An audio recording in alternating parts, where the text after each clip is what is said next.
Oke, standby, kamera ready, sound ready, 3, 2, 1, action. Like she's screaming, I'm on my mind, I'm on my mind. Grab a cop gun, kinda crazy. She's poison but tasty. Yeah, people say, run, don't walk away. Yeah, she's sweet but a psycho, a little bit psycho. At night she's screaming, I'm on my mind, I'm on my mind. Halo semuanya, dalam video kali ini saya akan mendemonstrasikan sebuah program kompresi citra berbasis GUI yang dimana saya buat menggunakan Python. Tujuan dari program yang saya buat ini adalah untuk mengkompresi gambar grayscale menggunakan algoritma Huffman, coding dan menampilkan secara visual dan interaktif kepada pengguna melalui antarmuka grafis Tinkernya. Baik, saya akan melanjutkan membuat programnya.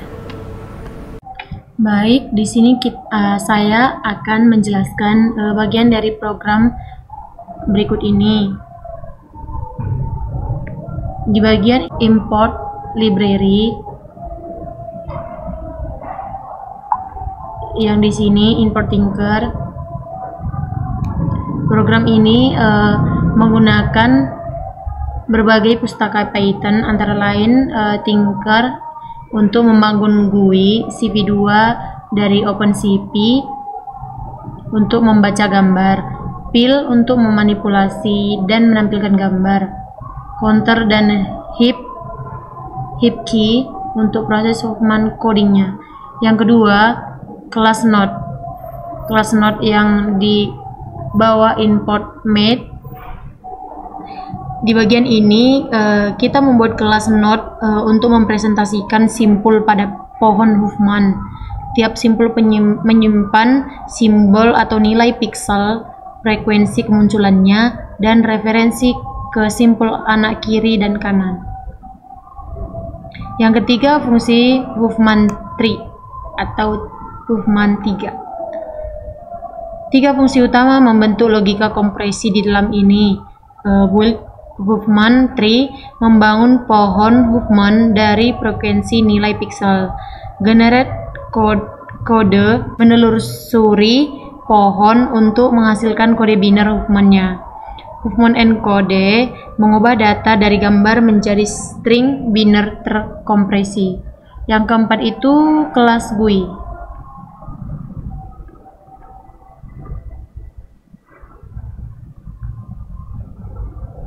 Yang di sini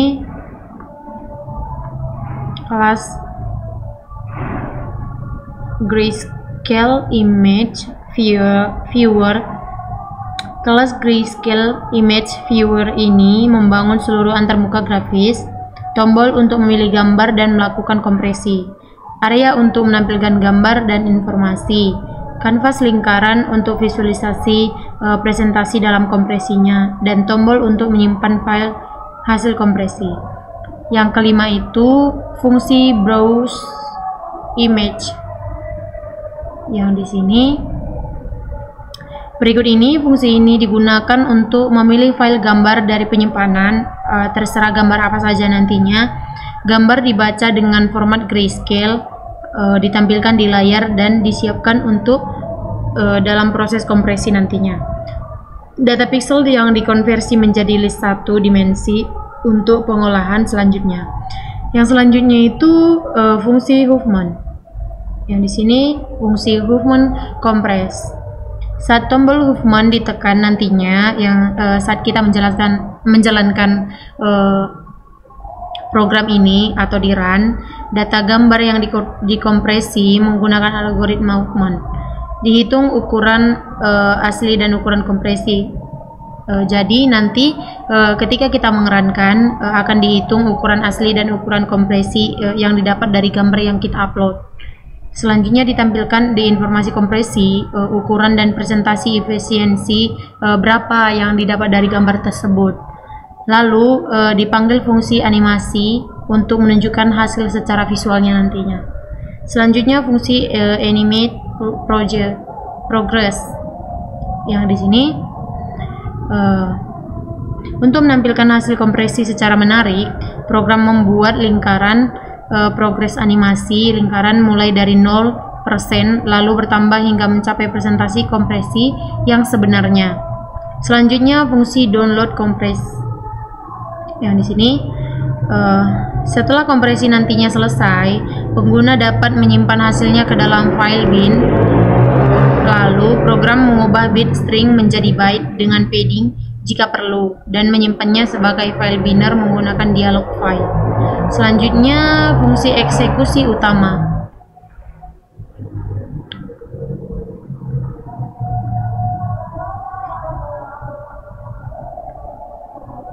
Yang di bawah. Fungsi yang di bawah ini, bagian ini adalah titik masuk utama program. Aplikasi Grayscale Image Viewer dijalankan menggunakan loop utama Tinker. Output untuk programnya, gambar Grayscale akan ditampilkan secara visual, informasi ukuran asli dan hasil kompresi dalam bit.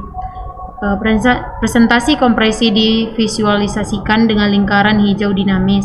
Hasil kompresi dapat diunduh dalam bentuk file binner atau bin. Jadi nanti setelah kita lakukan dilakukan run gitu ya, setelah di run kita bisa memasukkan gambar yang akan kita upload. Nah, setelah kita upload nanti kita bisa menekan movement-nya, lalu akan ditampilkan berapa yang didapat untuk kompresi tersebut. Setelah itu kita bisa meng-save ulang hasil yang sudah kita dapatkan ini. Baik, di sini kita akan langsung saja mengerankan. Nah, di sini kita di sini disuruh mengupload grayscale-nya. Di sini terserah saja gambar yang ingin kita upload. Lalu kita klik movement. Nah, di sini seperti yang saya jelaskan tadi, sebentar. Nah, di sini seperti yang saya jelaskan tadi itu, ketika kita mengklik movement, di sini movement, ukuran yang kita dapat dari gambar tersebut akan muncul. Nah, di sini saya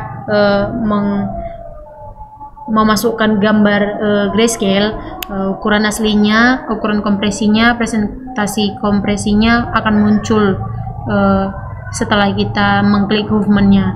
Nah, di sini ukuran asli yang saya dapatkan dari gambar yang saya buat 796,800 bit. Nah, ukuran kompresinya 746,401 bit. Presentasi kompresi 6%. Nah, di sini kan bulatan yang di kanan ini, setelah kita klik movement gitu kan, nah dia berputar otomatis gitu. Nah, jadi dia presentasi kompresinya ada 6%. Kita akan mencoba dengan gambar yang lain. Di sini kita coba buka. Nah, di sini kita klik movement. Nah, dia muncul lagi nih ukuran aslinya. Nah, di sini presentasi kompresinya semakin tinggi ya teman-teman, karena ini sudah dibuat dari hasil percobaan beberapa kali dari Citra Grayscale. Di sini kita coba mengupload hasil RLE yang sudah saya buat di praktek sebelumnya. Nah, di sini semakin tinggi. Kenapa dia semakin tinggi? Karena dia sudah dicoba untuk percobaan kompresi RLE. Nah, di sini kan kita pakai movement ya, jadi dia akan semakin tinggi gitu. Oke teman-teman, program ini sudah berhasil menunjukkan proses kompresi Citra Grayscale-nya secara visual dan interaktif menggunakan movement coding. Selain menampilkan informasi ukuran dan efisiensi, aplikasi ini juga memungkinkan pengguna menyimpan hasil kompresi untuk digunakan kembali dengan antarmuka yang sederhana. Program ini dapat menjadi alat bantu edukatif dalam memahami teknik kompresi data. Nah, di sini kita bisa meng-save ulang lagi di sini. Nah, kita buat namanya terserah saja.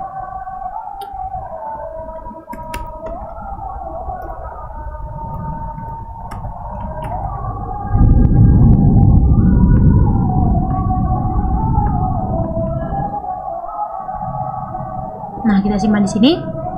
Oke, kita akan buka kembali dari file.